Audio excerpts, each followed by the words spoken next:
Olá, muito boa tarde. Eu sou a Caroline Povoleri e você confere comigo os destaques do Brasil e do mundo desta quarta-feira, dia 21 de fevereiro. O plenário do Tribunal Superior Eleitoral multou por unanimidade a deputada federal Carla Zambelli em R$ 30 mil por propaganda eleitoral irregular na internet e também o aplicativo e-Título. As publicações foram feitas durante a campanha eleitoral de 2022 nas redes sociais da parlamentar e diziam que, ao ser lido, o QR Code do e-Título do eleitor digital contabilizava votos para o presidente Lula, na época, então candidato ao cargo. O ministro Floriano de Azevedo Marques destacou que o valor da multa levou em consideração a reincidência da conduta e somente o ministro Nunes Marques votou para que o valor ficasse em R$ 15 mil, mas teve o seu voto vencido. E mudamos de assunto para falar sobre a dengue, porque o número de casos já subiu mais de 300% no Brasil em 2024. Apesar da alta, o Ministério da Saúde alertou que este ainda não é o pico esperado da doença neste ano. O Brasil já ultrapassou a marca dos 680 mil casos de dengue. Segundo os dados do painel de monitoramento das arboviroses do Ministério da Saúde, o país registrou um total de 688.461 casos prováveis da doença nas 7 primeiras semanas epidemiológicas do ano. O número representa um aumento de 315% em relação ao mesmo período do ano passado, quando o Brasil teve 165.839 casos. O índice pode ser ainda maior, conforme chegam novas informações dos municípios. Neste momento, Distrito Federal, Minas Gerais, Acre, Paraná, Goiás, Espírito Santo e Rio de Janeiro são as unidades da federação com maior incidência da doença por 100 mil habitantes. Além dos milhares de casos, 122 pessoas perderam a vida por causa da dengue. Outros 456 óbitos estão sob investigação. O fenômeno El Niño, que eleva a temperatura e favorece a reprodução do mosquito Aedes aegypti, transmissor da dengue, zika e chikungunya, contribui para o aumento dos casos neste ano. A situação é alarmante, já que a alta de casos acontece antes mesmo do pico tradicional da doença, entre março e abril. No ano passado, o país bateu 688 mil casos apenas na 14ª semana epidemiológica no início de abril. O principal desafio são as implicações da alta de casos no sistema de saúde, que pode deixar as unidades estaduais e municipais sobrecarregadas. O governador Cláudio Castro anunciou hoje que o estado do Rio de Janeiro vive uma epidemia pela doença. Já são quase 50 mil casos desde o início do ano e o número é 20 vezes maior do que o esperado para o período. 4 pessoas morreram por conta da doença no estado e até agora 50 mil foram infectadas pelo vírus em 2024.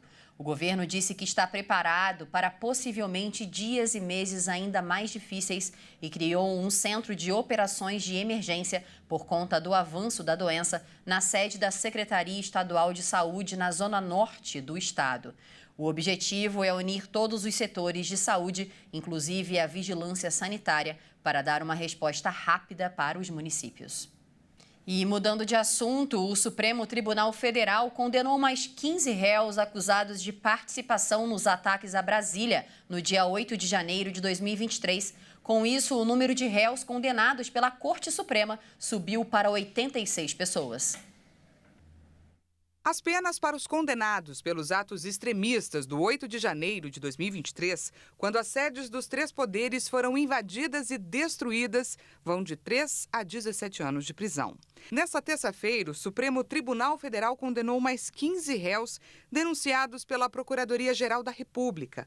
A maioria dos réus foi sentenciada pelos crimes de associação criminosa armada, abolição violenta do Estado Democrático de Direito, tentativa de golpe de Estado, dano qualificado e deterioração de patrimônio tombado.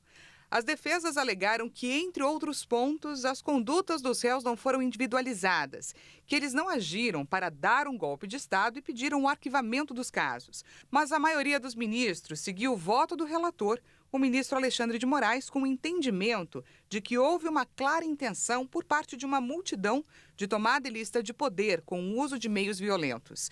A maioria da corte também afirmou que os ataques configuraram o chamado crime de multidão, quando um grupo comete uma série de crimes, sendo que um influencia na conduta do outro num efeito manada. Com isso, todos precisam responder pelo resultado dos crimes. E nos destaques internacionais, a greve dos trabalhadores da Torre Eiffel chegou ao 3º dia consecutivo e a tendência é continuar. Trabalhadores denunciam o modelo de gestão da empresa que opera o monumento. A paralisação foi convocada pela Força Operária e pela Confederação Geral do Trabalho, que afirmaram que têm a impressão de que os gestores da torre não estão fazendo nada. A greve acontece há 5 meses das Olimpíadas, que vão começar no final de julho. As negociações foram concluídas na terça sem acordo, já que o pedido dos sindicatos para contar com um representante da prefeitura não foi atendido. A Prefeitura de Paris é acionista majoritária da SET, empresa que gere o ponto turístico mais famoso da França. Trabalhadores denunciam que a prefeitura impõe um modelo de negócio insustentável devido a um desequilíbrio entre os preços dos ingressos e os gastos. O equilíbrio econômico da Torre Eiffel foi afetado por uma perda equivalente a mais de 640 milhões de reais em entradas durante os 2 anos de crise durante a pandemia. E olha só essa notícia, uma companhia aérea da Europa está oferecendo aos seus passageiros uma experiência inusitada, viajar sem saber o destino final.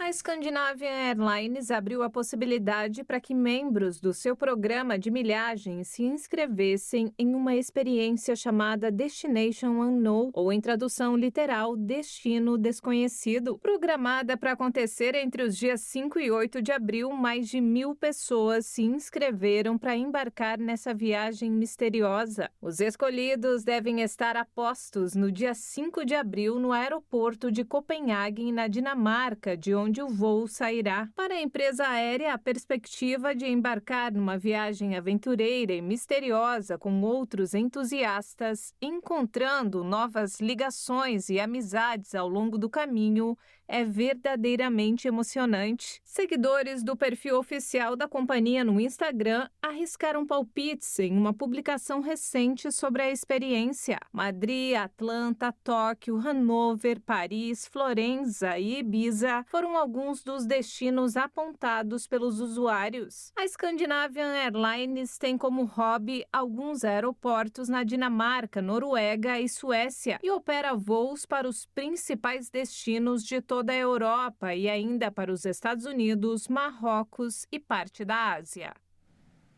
E essa edição termina aqui. Eu agradeço demais a sua companhia e volto às 16 horas com outras atualizações do Brasil e do mundo para você. Até mais!